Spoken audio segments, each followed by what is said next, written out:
Good morning, Tina O here from Tina O Life, the day after the American presidential election, and yeah, like, I've been crying. And I'm sitting there going, what are you crying about? Like, what is this? Because I'm not political. I'm not a devout feminist. I can say I'm a feminist, but it's even that isn't my cause per se. I'm not. There's just so many angles to go with this that there's so many platforms I could stand on to be upset about, but I'm actually not one of them. And so I'm like, why are you so upset about this? What is this? I'm watching Hillary Clinton. All I really wanted to watch was her concession speech, because the truth is, I didn't care about the spin part, because that's what happens now, right? That's what happens now. Now it's, how do we take charge of this? How do we unite the divide? And we know that all the speech writers have been behind all of that, writing all that. Not to say Hillary didn't have her own freaking speech writer. I'm not suggesting that either. But the side that wins, generally speaking, is not the side that has the invitation for transparency. The side that wins has the luxury of not having to really show up in the allness of that moment. The side that loses also has the invitation to really show up in the transparency, because usually the pain and the grief is so big that it just seeps out. It just seeps through. I heard a commentary say that in Hillary's speech, who happened all of 15 minutes ago, and there was a commentary about it saying, commentary that, I'm trying to say, the person who gives the comment saying, if Hillary had been able to bring that humanity into the rest of her campaign, perhaps she would have won. And I thought, really? Really? You already have an objective opinion about how Hillary could have won? Really? She just spoke. Were you even there? Were you in that moment with her? Did you have an exchange? I know that woman had a job to do. That's the problem. That's the thing, right? That's the spin part. When you win, you have the opportunity to push a message through. And when you lose, you have an opportunity to have an exchange of a message, because grief is something we all touch. I don't know why I'm doing this video other than I knew I couldn't not. I was reminding me of, I was sitting there watching Hillary and her speech and the graciousness that she brought to the table.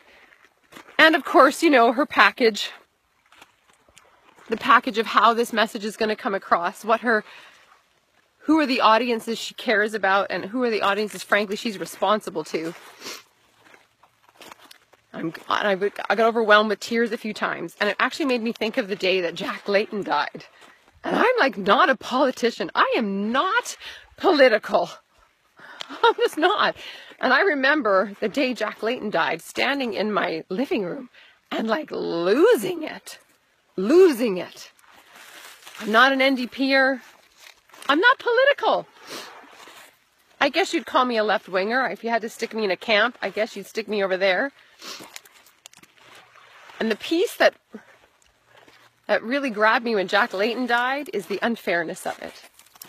The unfairness, I think that's what this grief is about, is the unfairness in humanity, right?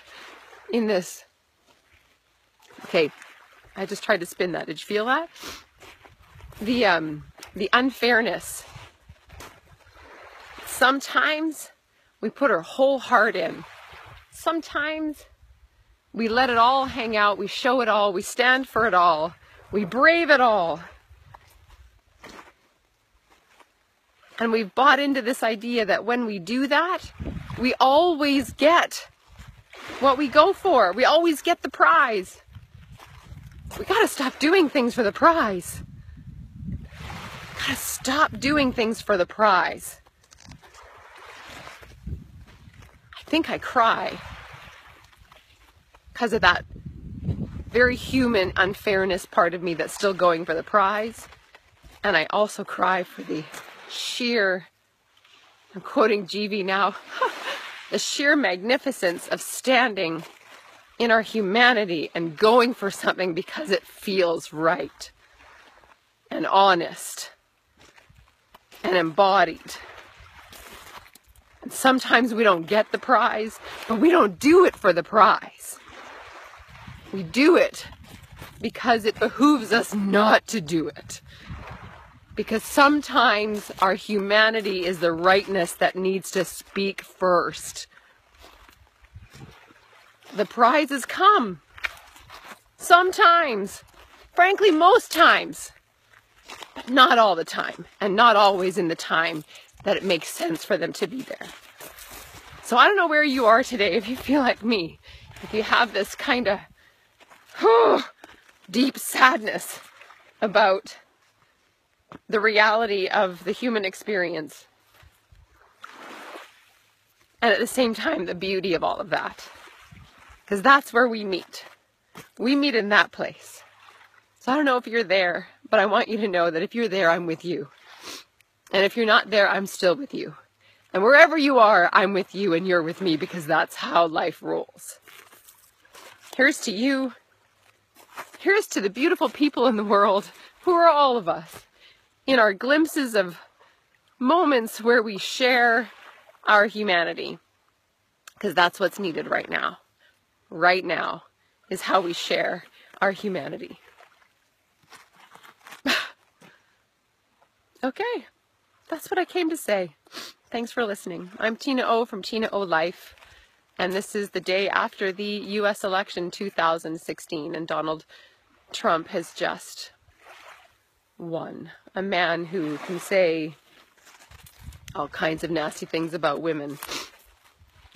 And so many other nasty things about all kinds of subjects. And he was just elected.